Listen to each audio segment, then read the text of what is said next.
This is the Content Marketing Podcast, episode number 233, How to Create Content That Keeps People Coming Back. Hello and welcome to the Content Marketing Podcast. This is the show where we help you grow your tribe and your bottom line through insanely good content.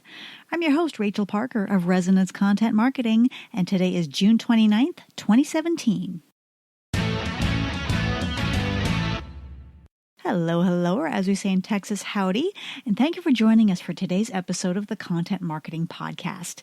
Just a reminder, this podcast is available on iTunes, SoundCloud, and Google Play Music, so if you like what you hear, feel free to click on over and subscribe. I also invite you to download our complimentary ebook, Ninja Secrets of B2B Blogging. Download today to learn the secrets to a B2B blog that will enchant your customers and leave your competitors green with envy. To snag your free copy, go to contentmarketinggift.com. Now, I know it's only June, but actually soon to be July, but Content Marketing World will be here before you know it. And this year, guess who is going to be there as a moderator? That's right, yours truly. Good folks at Content Marketing Institute have invited me to come on up and moderate one of their tracks. Don't know which track yet, but I know it's going to be fabulous. This year's event, of course, as always, it's in Cleveland, Ohio, and this year's event is scheduled for September 5th through the 8th. Now, for my peeps in the States, that is the week after Labor Day. So starts the evening of the Tuesday after Labor Day and goes through that Friday. And I was just talking to the Content Marketing Institute folks, and apparently hotels are already starting to fill up. So if you want to go, this is the time to register, and this is the time to make those travel arrangements. To learn more and to grab your spot, go to contentmarketingworld.com. And if you're planning on being there, please toss me a tweet at @RachParker. Let's connect and coordinate, and maybe we can grab coffee during a break. Okay, last week that was for my friends in the healthcare field. We looked at some new research on the state of healthcare content marketing in 2017. Now, if you happen to miss that episode, feel free to check it out on iTunes or via the RSS feed or on Google Play Music. Today, we're talking about audiences, specifically how to create irresistible content that keeps people in your audience coming back again and again and again. But first, it's time to check in with our news feed for this week's rundown of news you can use.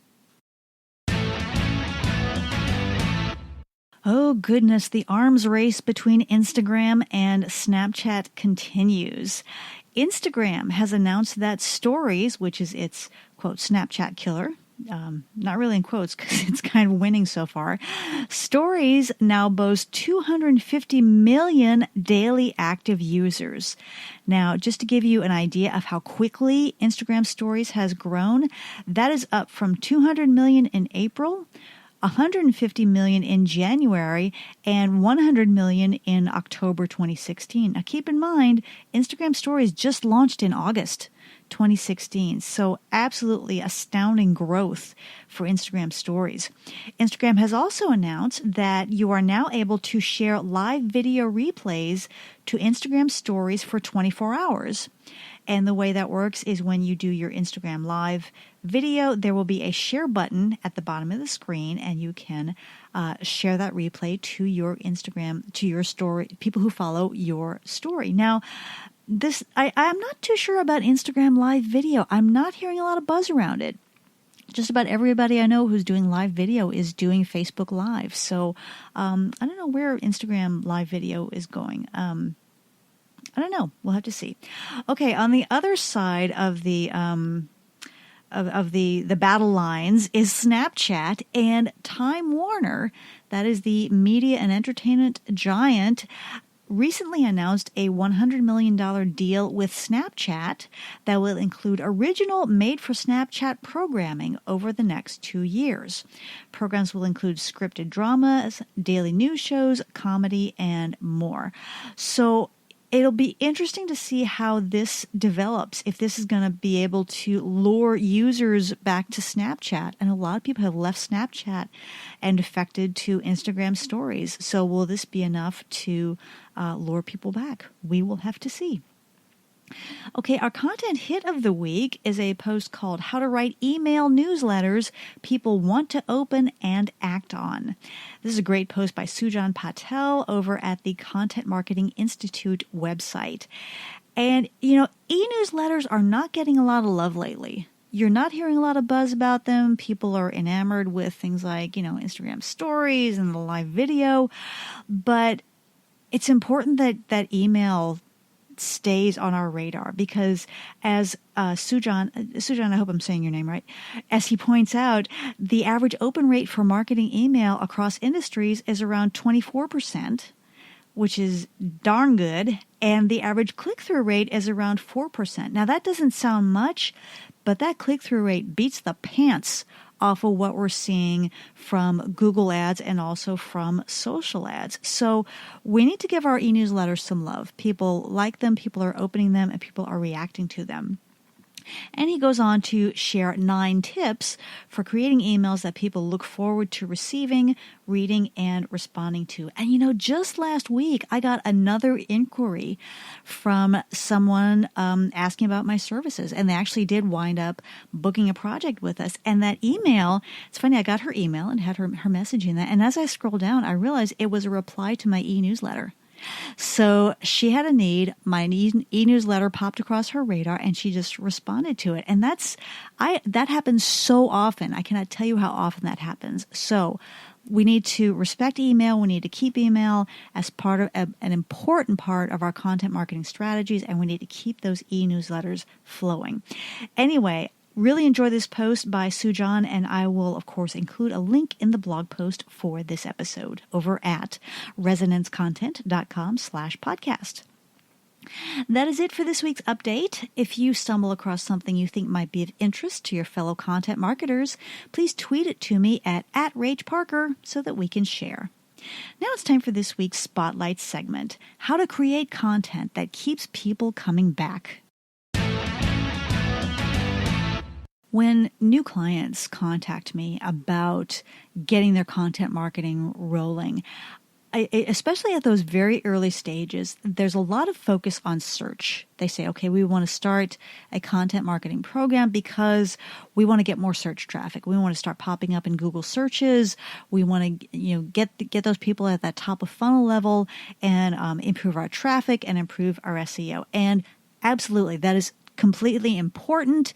I agree with that wholeheartedly, but it's not the whole story, because the real magic of content marketing comes up when people come back to you again and again, whether that is reading your blog, reading your e-newsletters, watching your videos, listening to your podcasts, interacting with your social content. Think about it. If you create content that attracts search and that's all it does, then you're just getting a one hit. You're just getting one touch point. So say you're a landscaping company and a potential client is searching for advice on the web on what to plant in Texas in July. And you've delivered some content on that topic. They find it, they read it, they appreciate it, they take your advice. But you've only delivered one solution to one person's problem. And that's great, but it's not likely to lead to conversion. By the way, I can answer that question. What to plant in Texas in July? Nothing.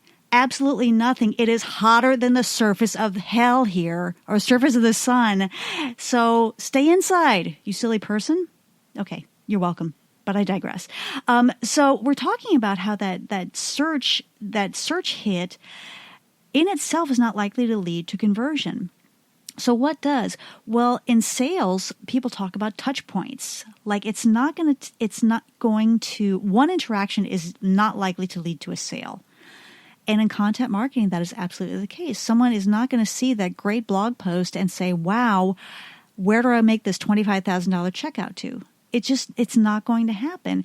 It's a series of touch points. People need to get to know you, they need to like you, and they need to trust you before they will even enter into a sales conversation. So if we're going to create those touch points, we've got to start creating content that people want to come back for. We need to start publishing things that make people want to engage with us again and again and again and again. whether that is through email, social media, the blog, the website, wherever we're creating that content. We want to make those relationships sticky so that when people do have a need, our brand is the first that pops up in their mind. So how do we do this? I have got, 6 tips for you. I had 5 and then I came up with an additional one. How about that? The first key to creating that content that makes people want to come back is make an unshakable commitment to quality. You're not going to get people coming back to your content with $25 blog posts. I hate to tell you folks. Now, will you get search traffic? Yeah, you'll get. I mean, you got those keywords stuffed in there, and you've got your 500 words or your 400 words, and will Google latch onto it? Yeah, probably somewhere in the search rankings, maybe not top, but you'll probably get some search love from those cheapo blog posts that are not actually written for human beings, but it's not going to make people want to come back to you. It's not going to make people say, "Oh, I wonder what XYZ company is posting on their blog this week. I wonder what they have to say about this issue." Or, "I have a question about this. I wonder if my friends over at XYZ company have published something about it." Or they see your post coming up in their Facebook feed and they say, "Oh, wow, they always publish great stuff. I'm going to check that out." That's what keeps people coming back.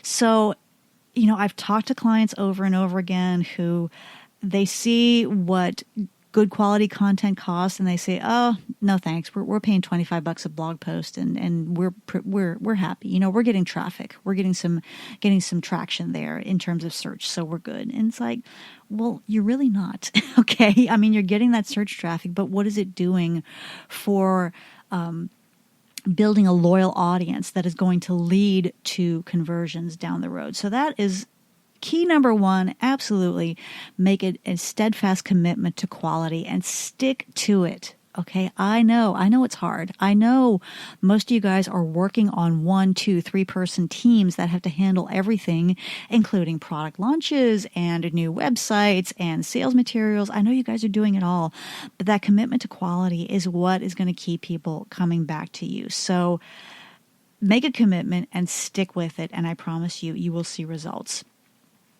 The second key to content that keeps people coming back is to have a mission.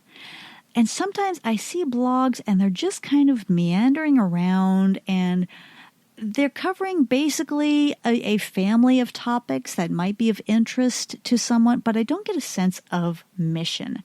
So my mission, for example, is to share simple, practical content marketing advice for the down in the trenches practitioner. Okay, I don't spend a lot of time pontificating about, well, what if Facebook buys Snapchat and what if this, how is this leverage buyout going to plan out? I don't really look at those big picture topics. There are many who do, and they do a great job, and I love hearing what they have to say about these issues, but I'm a practical girl. I want to give you more tools in your tool belt to be a really kick-ass content marketer. And that has helped me build a loyal audience. So if you have not already, and that mission should be part of your strategy process, but if you haven't already, sit down and think about what is your mission. What do you want your audience to walk away with after interacting with your content? What do you want to give them? And then make that a part of everything you do. It's not something you ever have to express to everyone saying our mission is blah, blah, blah. But it's something so important to have in mind and to share with your team and make sure that everybody is on the right page, because that is going to let people know what they can expect from you and why you have their best interest at heart. So that is number 2. The third key to creating content people want to come back for is to be consistent. And I talk about consistency so often with my clients. What does that mean? Number 1, consistency and timing. Oh my gosh. So many people say, well, we just want to come up with a blog post when we have something to say. And I mean, that's great in that you don't want to write something for the sake of writing something when you don't have anything to say. But if people see 1 month, 1 blog post, next month, 3 blog posts, next month, twice a week because you're feeling chatty, then that's not going to inspire the confidence that's going to keep them coming back. It makes you look a little flaky. Maybe flaky is too harsh, but you're not looking totally committed to your content. And if people don't see you as committed to your content, then, why should they trust it? And why should they engage with it and keep coming back to it? So consistency and timing, absolutely. Being consistent in approach, being consistent in your formatting. For example, this podcast. Now, not all episodes are identical. Some are longer, some are shorter. Sometimes I do interviews. Sometimes it's just me, like today. But every podcast starts with the same opening. Every podcast has the same intro and outro music. Every podcast has the same stingers, which are those little musical blurbs that you hear in between segments. And that is consistent week after week after week. And that is all part of the experience that lets people get to know you and makes people want to trust you because you are consistent in that approach. And then finally, be consistent in branding. Make sure that every newsletter is branded. Make sure that if you're creating, for example, images to share on social media with quotes or statistics or quick tips, make sure those are branded. Make sure that branding is consistent across the board. Because again, if people are going to come back to your content, they need to make sure that you are going to be consistent. I mean, think about, I was laughing with somebody the other day. We were talking about Netflix series and what it takes to actually check out a Netflix series. And you're like, well, I don't know. My friend said you're really great, but I don't know if I'm ready for a commitment. And, what if you committed to a Netflix series and it was, 1 week was one way, 1 week was comedy, 1 week was drama, and then maybe you saw a new episode every 3 weeks, or instead of launching a season all at once, it was inconsistent. Then you really wouldn't want to keep coming back to it, because as human beings, we crave that consistent relationship. So if you are going to keep people coming back to your content, being consistent is absolutely key. Key number 4 to creating content that keeps people coming back is to have a distinct voice. And this is where so many brands fall off the beam. I've said over and over again, if we are all out there trying to be, quote, capital P professional, unquote, we're all going to sound alike. If everything you put out there sounds like it's been approved by 6 different PR committees and 2 different C-suite executives, then people are not going to get excited about it. And if they're not excited about it, they're not going to want to keep coming back. So figure out what your voice is. People know me. Hey, I'm Gen X through and through. I've got snark running through my veins, and people know when they tune into my content, they're going to get a little snark, and that's okay. That's okay. That's because I am the face of my brand, and that's my personality, and that's what infuses my brand. Now, if you are doing content for a larger organization, it's a little bit more complex, but really, you have a brand. You already have a brand, so what does that brand look like and sound like in your content? And what makes it distinct from everybody else out there who is also producing content in your field? So if you haven't already, take some time to figure out what your voice is going to be and make sure that that voice infuses everything that you do. The 5th key to creating content that keeps people coming back is to be memorable. And sometimes in entertainment, you'll hear about a hook. You'll hear about something that makes people memorable. And, I was thinking about, oh my gosh, there was a beautiful model back in the 70s. Her name was Lauren Hutton. And if you are of a certain age, you may remember her. And she had a gap between her 2 front teeth. There was a little gap, not a huge gap, but she would never get it fixed because that is what people remembered about her. And when people saw her, no matter how airbrushed or what crazy stuff she was wearing, people always knew it was her. And it became part of her personal brand. So, I know part of my personal brand, when I do my videos every Monday, I've always got dogs milling around in the background. And people actually, it's really funny. Sometimes people say to me, oh man, I love those dog videos that you do every Monday. And I always want to say, there is content. There is marketing content to be had. But I love that they remember the dogs because that's what makes it memorable. So figure out what in your content is going to be memorable. Is it a certain practice? Is it a certain catchphrase that comes up over and over again? What is it that makes your content memorable? Because if it's memorable, people will remember it, hence the clever adjective there. But no, it's going to make people want to come back. They'll say, oh, those are, that's the lady with the dog videos, or that's the, those are the bloggers with the, with great quotes or whatever it is, whatever your hook is. Make sure that you know what your memorable piece is, what is memorable about you, and that you rock it like there's no tomorrow. Or as I heard a speaker say recently, drive it like you stole it. I love that. Okay, finally, tip number 6 for creating content that keeps people coming back is to get personal. Even if you are creating content for an organization of thousands, if it's a mega global corporation, your content still needs to be personal. So figure out how you can add a personal touch. I know sometimes brands will do employee takeovers. For example, one of my favorite B2B content marketers, Maersk, the shipping line, they have their employees submit Instagram photos from all over the world. I mean, they're a shipping company, so people are all over the world in exotic places, and they share photos on Instagram. Sometimes it features the Maersk ship, and sometimes it doesn't, and that's fine.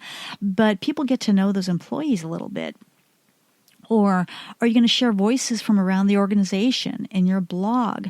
One thing that I love about Southwest is that they feature their people in ways that are engaging. It's not just, oh, meet Sarah from accounting. She likes horseback riding, blah, blah, blah. But they did something, and this was, I think it was a couple of years ago, but I happened to pop over to their blog, and it happened to be National Roller Coaster Day. Okay, one of these crazy days that nobody knows about until they're there. But the way they commemorated National Roller Coaster Day is they highlighted an employee who is a roller coaster enthusiast, and his mission in life is to ride every roller coaster on the planet.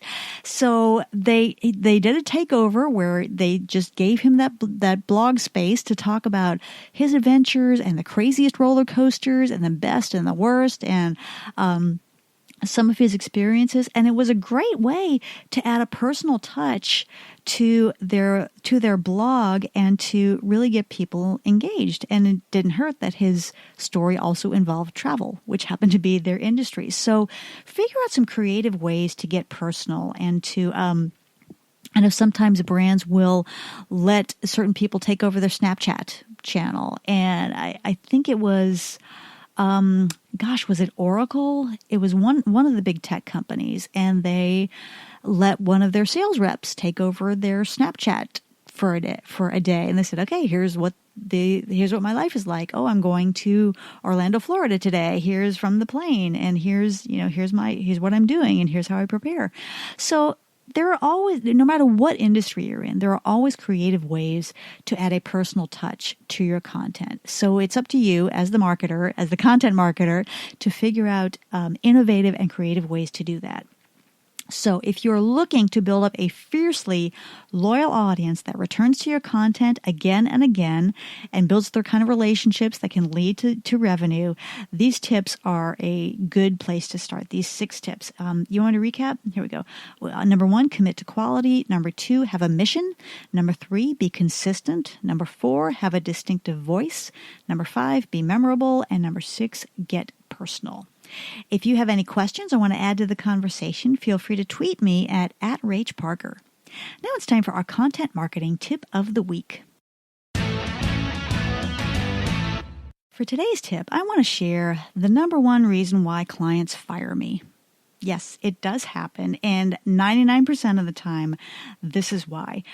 As much time and effort as I put into educating new clients about what content marketing is, what it does not do, and how long it takes to build up that audience and to start seeing real ROI, there's always one who, they say, yeah, we get it. But there's always someone who 6 months into starting a blog from scratch, tabula rasa, nothing there, 6 months later, they say, well, this isn't working because we haven't gotten any business from it. And then they end our relationship. And, I just kind of shake my head. I wish them all the best and I release them with love. But, that's the mindset. So there are 2 problems with what these folks are thinking. Number 1 is they're confusing content marketing with sales, or they're confusing marketing with sales. I will tell you folks, content marketing will not sell your product. It never has, and it never will, and it's not designed to. Okay? It's like trying to use a Ferrari to haul a trailer. It's just not designed to do that. What it does, it engages people. It draws them into a funnel that is designed to lead eventually to a sales conversation, but it will not close deals for you. And no matter how I try to set that up and to explain to people on the outset, this is not going to sell for you, apparently I'm not able to get through, and they think that content marketing is going to sell their products and services. And of course, the second problem is they don't understand content as a long-term investment. That it's not, you're going to start a blog tomorrow and by next week you're going to have 10,000 people beating down your door asking for your products and services. That's not how it works. It's a long-term investment. It's like, as I like to say, it's like the drop that splits the rock. Okay, if you have a rock and there's a drip of water that just drips on it hundreds of times a day, blip, blip, blip, blip, blip, eventually that rock is going to split wide open. And that's what content is. Remember we talked about touch points a few minutes ago. Content is going to keep your brand in front of people in a positive space, not in a salesy space, but in an authoritative and helpful space, so that when they do have a need, your brand is foremost in their minds. So that's the number one reason people fire me. And when they do that, I try to find out a diplomatic way of asking, doesn't work compared to what? And okay, if it doesn't work, you don't want to do it anymore. What are you going to do? Are you going to go back to your banner ads with your 0.0000002 click-through rates? You're going to go back to cold calling? I mean, if this doesn't work, then what does? And what are you going to do now? So, and that's a little bit of a soapbox. I apologize, but it makes me sad because I've worked with a lot of companies with a lot of potential, and they just don't see what content marketing could be doing for them. So it's so important for us to realize that content marketing, number one, it's not sales, and number two, it is a marathon and not a sprint. Like I said, it's the drip, drip, drip on that rock, and if we are diligent and consistent, eventually that rock will split wide open. Okay, campers, that's it for me today. I hope you've enjoyed this episode of the Content Marketing Podcast. By the way, happy early 4th of July to all my peeps in the States. Hope you have a wonderful, relaxing holiday. Okay, if you like what you've heard today, please feel free to subscribe on iTunes or Google Play Music or via our RSS feed. And if you really like what you've heard, please leave us a quick review on iTunes. I would so appreciate it. Also, if you want to learn more about content marketing, you will definitely want to grab a copy of my book. It's called The Content Marketing Coach, Everything You Need to Get in the Game and Win. It's now available in book and Kindle format. To learn more about the book and to download a free chapter, visit contentmarketingcoachbook.com. As you know, I always like to leave you with a quote, and today's comes from Amazon's Jeff Bezos. He once said, quote, "A brand for a company is like a reputation for a person. You earn reputation by trying to do hard things well," unquote. And I love that quote. You know what I love most about that quote? It's trying to do hard things well. It doesn't mean we always succeed, but it does mean that you're always pushing your limits and trying to do those hard things well. Good stuff, Jeff. Again, this is Rachel Parker with Resonance Content Marketing. Thank you again for listening, and we will see you again next week. Take care.